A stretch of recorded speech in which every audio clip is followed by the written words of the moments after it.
nze nkola byange sivuganya abakambwe mu kutandika omulimo guno kwali kunyumirwa abawagizi abatuwaga nga mutuwaana ne mumpagana enjiye ebibali omwoyo sijja kkoowa ne kakano naleese wayagala embaga ogira obirinda ndaba papa obufunye ekimyula obulungi bw'ekkubo si bwe bufumbo oyo wasa muyambi banja bamutenda awo omulabidde eriko ababanja leka mpe ku mbaga kisaanako ogikubanga wama omumanyi enfuluuta n'ensula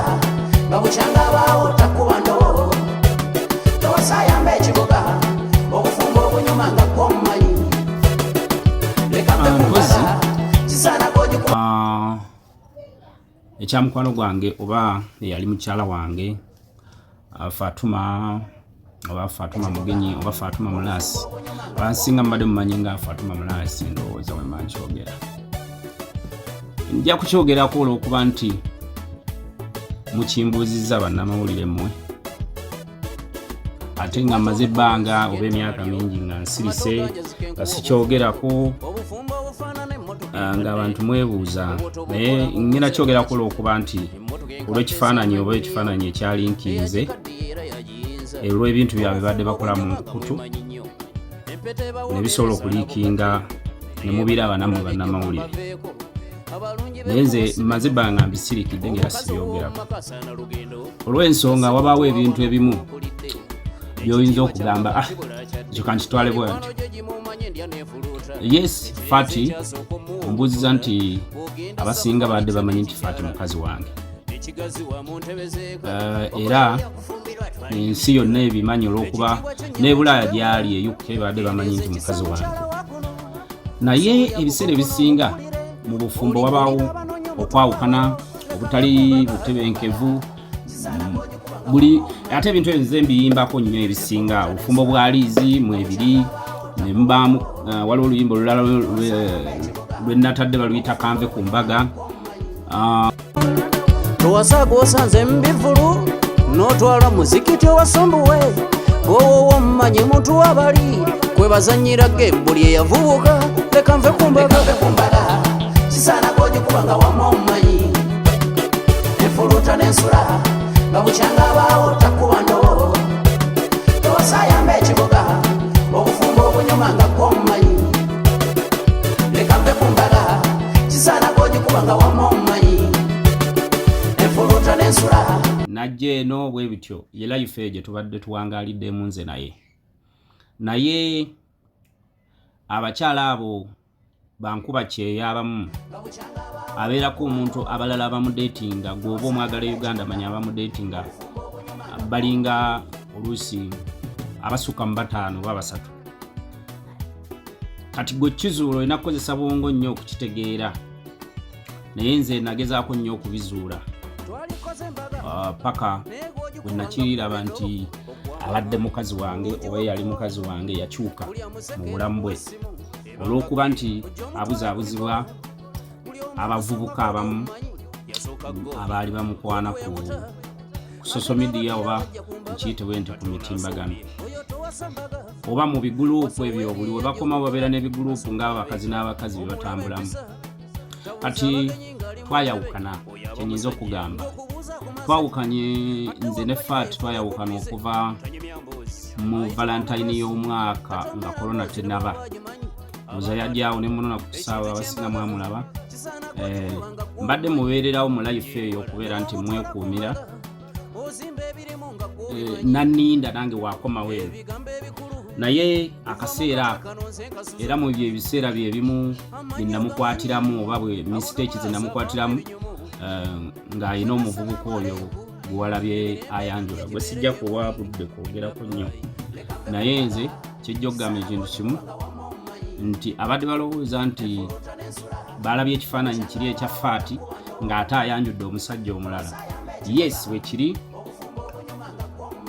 kuba omuntu omulaba ng'ate alina omuntu omulala nange nabalabe bayinaawo akabagabaga oba bakyadde oba bakoze eki kali awo kagetegete naye nga nakalabye kaawo nga bali mu katenti bantu nga 10 nga beebuzaabuza beebwalabwala kuganga buli kye bakola mu nkukutu naye nze gyali yonna abeere nti akola ekintu kye mu lwatu ayanjule mu bbaawe omuvubuka oyo ombuuziza nti yamwagalanga mu biseera bya korona yali tannaba omukyalo oyo nze naye nenkwata mistake ze nakwatanga nze namukwatiramu n'omuvubuka oyo nze nenkitegeera nti beeyagala n'omuvubuka mu kukitegeera faati twayawukanira na ku ssimu bwejjo kyogera bwe ntyo kubanga nalaba nga biwanvu bwe mufeesinga nyinza okukola ekikyamu nga olaba abantu basinkana oluusi ng'akutta omuntu oba ng'ategedde nti ayenda ne balwanagana bubi oluusi okweyisa obubi kati nga nze omuntu nategeera nti bwefeesinga omukazi oyo kigenda kubeera kibi ayinza n'obutalinnya nnyonyi oluusi n'afuna obuzibu gyendi wabula twagezaako okubisolovinga ku masimu ne mugamba nviira mu maka gange tambula ogende nkwesonyiwe osooka otereeremu mu bulamu bwo nange ntereere nsooke nzikakkanya obusungu era yatambula n'akola ki n'anviira ndowooza tikiti ye yali ebulayo yinza okuba yali ebulayo n'ennaku 2 n'atambula n'anviira n'agenda e UK kakati bino ebintu bya suwaddiiru oba ebyaliwo mu katabanguko akaaliwo mu ntalo ezaaliwo eza suwaddiiru oba ebyaliwo bye mwalaba ebyo byajjawo nga nze maze okwawukana ate ne faati kati kiri n'ayagala okireetanga olutalo ng'alinga apika ate mu abo abaali bafulumiza amawulire akaseera ako naye nga twali tumaze okwawukana akaseera ako nga maze okwawukana naye mu butali butuufu mu kusinziira kwe ombuuziza nti mwagaliza ki oba mu bufumbo gye yalaze oba gye yalaga nze mwagaliza Milembe myereere akole obulamu bwe obutuufu bwawulira nti bwajja okukola eyo mu bufumbo ate omuvubuka naye ne mugamba ekintu kimu kuba waliwo akabuuzo kombuuziza mbu omuvubuka biki byaba yeesigamako okunyweza faati oba biki by'omumanyiiko byasinga okwagala abeere musajja mugumu nnyo mu nsonga zonna ez'ekisenge akakazannya akaagala nnyo ekyokulala era ng'embeera y'abakazi ab'e Bulaaya yedda tavaako kubanga baagala nnyo okubeera nga every time okubakubira video call anoonyereza nnyo ayagala nnyo okumanya baani booli nabaabo ekyo kyekigenda omanyi omukazi oba ekyo ate nkigamba n'abakazi bonna nti bw'obanga oyagala omusajjawo gezaako okubanga ebintu ebimu toyagala kumanya wabula manya byabbaawo naye bw'otandika okunoonyereza ennyo okwagala okumanya oyinza okufundikira nga obufumbo bukoze eki obufumbo bukulemye kati omuwala oyo kyalina ekizibu si muwala manya omukyala kuba kati mukazi akuze manyi yayinza okuba yeeraba nti muto naye akuze yadde tannazaala naye ng'akuze alina okubeera nti every time akuba amasimu ate ayagala nnyo kyebayita video call okulengera baani abakuli emabega baani booli nabo embeera eyo bwetyo ndaga ebiri awo ewaka ebyo bituuka naawe ne bikutama okubeera ng'otambulira ku mbeera eyo eyaawo eya life eyo yonna eki kyokka kyo nnyinza omugamba kyaba amunywerezaako oba kyaba yeesigamako nti bwe bufumbo bwayingiridde bwakutrackinga ekyokulala kijja okwogerako nze akadde kano maze emyaka okuva mu gya korona kati tubaleeta emyaka 6 oba tugenda mu 6 eba 5 nga twawukanye ne faati mu njawukana yange naye si yasaliya yadde ebiwandiiko by'essaliya mbiina oba ebya okuwoowebwa twali twawoowebwa mu mateeka omukazi olina omutalaka bw'omala omutalaka bw'aba akoze ensobi osobola omutalaka okumala ebbanga ly'omala lye balagira mu ddiini oluvannyuma osobola okulaba nti ateredde n'omuzza naye emyaka tuwezezza emyaka 6 nga twawukanye nange nembeera life yange naye n'abeera mu bibye era abadde abeera mu bibye naye tubadde tunyumyanga ab'omukwano lwakuba kino ekifaananyi kye kyavuddeyo ne kiriikinga ne kimuwemula kuba nze nali nakuuma ebyamabi nga saagala kwogera bintu ng'ebyo era simwogeddeeko bubi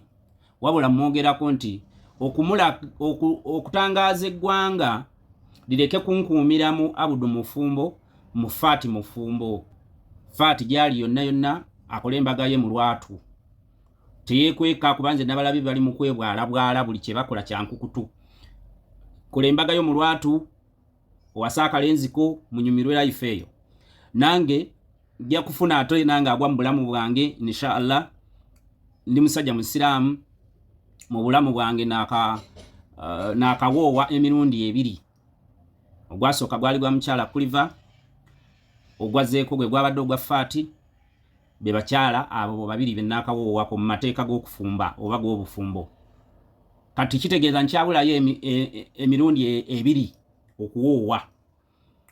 Nja kusobola okufunayo omukyala omulala inshallah mu maaso eyo gwe naaba nkwataganye naye bwe tunaakwatagana ate naye naffe twewoowe mu Lwatu ng'ensi emanyi nti Abudu muwulu kuba ekyo nkibagambye mbadde temukimanyi nti ndi muwulu okumala ebbanga naye life eyo gye mbaddemu ate ye life eyo agyekuumiddemu nga yeekweka n'akavubuka ke okumala ebbanga oba okumala emyaka egyo gyonna gye mbannyonnyodde emyaka nga 6. Kakati bwe biba byavuddeyo mu nkukutu nga ye abadde abikweka ne bivaayo ebifaananyi ne biriikinga tatya ate ebifaananyi atuyite ne ku mbaga ffe tujja kubaawo. Kale mwagaliza emirembe gyonna gy'alaze mu bufumbo obutuufu. Amiina.